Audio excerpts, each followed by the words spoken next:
Hello friends, welcome back to my YouTube channel. My name is Mahavir. I'm basically from Uttar Pradesh but currently staying in New Delhi because of I'm doing LLB from Delhi University. Today I will tell you how to speak learning English.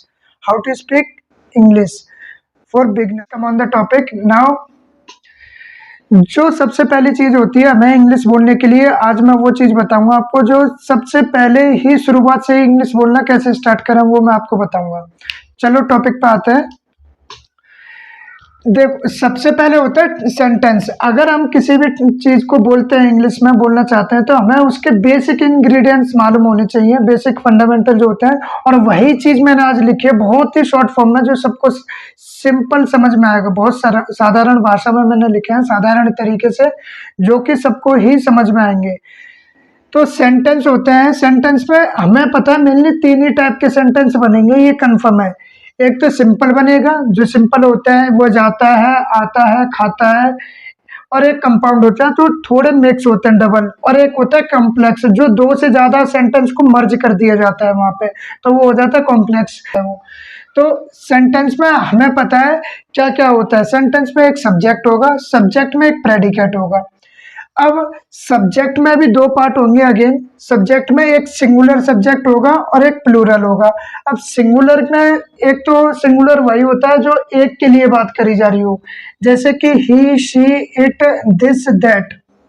अगर मैं singular person के बारे में बात करूंगा तो वो ही, she, it, that ये आते हैं। और प्लूरल के बारे में बात करेंगे हम तो you, we, they, those, these, ये सब आता है प्लूरल फॉर्म में। ये तो हो गया हमारा सब्जेक्ट का पूरा फंक्शन। अब आता है प्रेडिकेट पे। प्रेडिकेट अगेन टू पार्ट्स में डिवाइड होता है, जो कि एक वर्ब है पहला फर्स्ट, और सेकंड है ये ऑब्जेक्ट।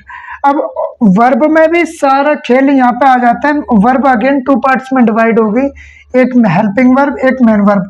अब ये जो हेल्पिंग वर्ब है इसी का ही स्पोकन इंग्लिश में सारा काम होता है। ये मेन है। क्या है ये? मेन है। इसी पे सारी सेंटेंस की फॉर्म चेंज होंगी, सारे सेंटेंस के मीनिंग चेंज होंगे। अगर तुम्हें स्पीकिंग बोलनी है, इंग्लिश बोलनी है, तो मेनली इन चीजों को वर्क करना पड़ेगा। हमें केवल इन चीजों को ही सेंटेंस में देखना है। अभी मैं आपको एग्जांपल के तरीके से बताऊंगा, एग्जांपल में, कि ये कैसे यूज होते हैं और कैसे हमें पता लग जाता है कब की बात हो रही है, किसके बारे में। फिर आता है मेन वर्ब। मेन वर्ब में जैसे रीडिंग है, जो हम काम कर रहे होते हैं, जो वर्ब हो रही होती है। एक रनिंग, जैसे मैं भाग रहा हूँ या पढ़ रहा हूँ, तो पढ़ना क्या होता है? मेन वर्ब हो गई। ऐसे ही ऑब्जेक्ट हो गया, तो क्या पढ़ रहा हूँ वो एक ऑब्जेक्ट है, मैं एक बुक पढ़ रहा हूँ, तो ये हो गया ऑब्जेक्ट, जो कि एक आप बुक बोल सकते हैं हमेशा। तो हमारी हेल्पिंग वर्ब हो गई, मेन वर्ब हो गई, सब्जेक्ट सिंगुलर हो गया, प्लूरल हो गया। अब मैं इसे आपको एक एग्जांपल के तरीके से बताता हूँ इनका यूज मेनली कैसे होता है। ये सेंटेंस मैंने एक लिखा है, वह एक किताब पढ़ रहा है। यहाँ पे तीन फॉर्म है, मैंने तीन। अब मैं यहीं पे आपको चेंजेस करके दिखाऊंगा कैसे होंगे ये। यहाँ एक बार तो बनाएंगे हम, वह एक किताब पढ़ रहा है, तो he is reading a book. पढ़ रहा है यानी प्रेजेंट की बात चल रही है, तो ये इज आ गई, ये इज आ गया। पढ़ रहा है यानी प्रेजेंट की बात हो गई है। अब वो वह पढ़ रहा है, ये सब्जेक्ट आ गया एक सिंगुलर, ही पढ़ रहा है, ये वह हो गया सब्जेक्ट सिंगुलर। और हेल्पिंग वर्ब यहाँ से हमें पढ़ रहा है, अभी पढ़ रहा है प्रेजेंट में, तो ये मेन, ये हेल्पिंग वर्ब हो गई आपकी,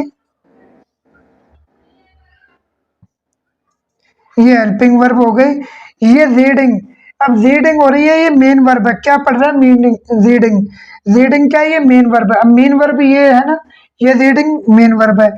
अब बुक ये ऑब्जेक्ट है। क्या पढ़ रहा है? एक किताब पढ़ रहा है। क्या पढ़ रहा है? किताब पढ़ रहा है ना। अब इसी को हम पास्ट में देखेंगे, इसी को he was reading a book, ये वॉज लगा देंगे तो पास्ट की बात चली गई। यहाँ इज लगा दिया तो अभी की बात चल रही है, पास्ट लगा दिया तो वॉज, वह किताब पढ़ रहा था। He was reading a book, वह किताब पढ़ रहा होगा, he will be reading a book. तो मेन वर्क जो वर्ब काम होता है वो हेल्पिंग वर्ब का ही होता है। अगर हमें केवल मेन स्पीकिंग इंग्लिश में मेन वर्ब पे फोकस, हेल्पिंग वर्ब पे, सॉरी, हेल्पिंग वर्ब पे फोकस करना होता है और हेल्पिंग वर्ब से ही सारी चीज़ें क्लियर हो जाती हैं धीरे-धीरे। तो अब ये मैंने यहाँ पे कुछ टेंसेस लिखे हैं जो कि बहुत सिंपल वे में मैंने लिखे हैं और आपको भी शायद आई होप समझ में आएगा। जो प्रेजेंट में यूज होगी वो हेल्पिंग वर्ब वो इज होगी, एम होगी, आर होगी, हैज होगी, हैव होगी, कैन होगी। अब आप कह रहे होंगे हैज, हैव, कैन ये कहाँ से आ गए? मैं कल नेक्स्ट वीडियो लाऊंगा इसी के ऊपर और इन्हीं सेंटेंस को और अच्छे से क्लियर करेंगे हम। वो मॉडल्स वर्ब मैं यहाँ पे लाऊंगा जो होती हैं यूज, तो उनसे भी अच्छे सीखेंगे। वॉज वर्ब, अब कई बंदे इसमें भी कई लोग जो है हेल्पिंग वर्ब और मेन वर्ब ये हैज हैव में भी कंफ्यूज होते हैं, वॉज वर्ब में भी कंफ्यूज होते हैं, विल बी और विल हैव और विल बी होता है, एक विल होता है, इनमें भी कंफ्यूज होते हैं। तो ये विल बी वाला जो है ये नेक्स्ट टॉपिक में क्लियर करेंगे हम। ये इससे सिंपल ऐसे याद कर सकते हो आप लोग, वॉज होता है सिंगुलर में यूज, ये वर्ब होगा ये प्लूरल में होगा। अब इसे याद कैसे करें? कई बार ऐसा होता है ना, कंफ्यूज हो जाते हैं कि ये वाज किसमें वर्ब। मेरा एक सिंपल सा फंडा है, इसमें फॉरवर्ड है ये मतलब ज्यादा है, वॉज से तो ये प्लूरल में आएगा तो प्लूरल सब्जेक्ट में यूज होगा। इसमें 3 है मतलब 1 2 3 4, 1 2 3, 3 वाला आएगा सिंगुलर में, 4 वाला आएगा प्लूरल में। ऐसी हैज आएगा सिंगुलर में, हैव आएगा प्लूरल में, कैन आएगा सकता के फॉर्म। बाकी एक कोड हैड, ये सारी मैं नेक्स्ट टॉपिक नेक्स्ट वीडियो में क्लियर करेंगे हम लोग। तब तक के लिए आई होप कि आपको ये चीज़ें समझ में आई होंगी। अगर चैनल पर नए हो तो चैनल को सब्सक्राइब करें और ऐसे ही स्पोकन इंग्लिश को हम लोग सीखेंगे। आगे आगे धीरे धीरे हम बोलना भी स्टार्ट करेंगे।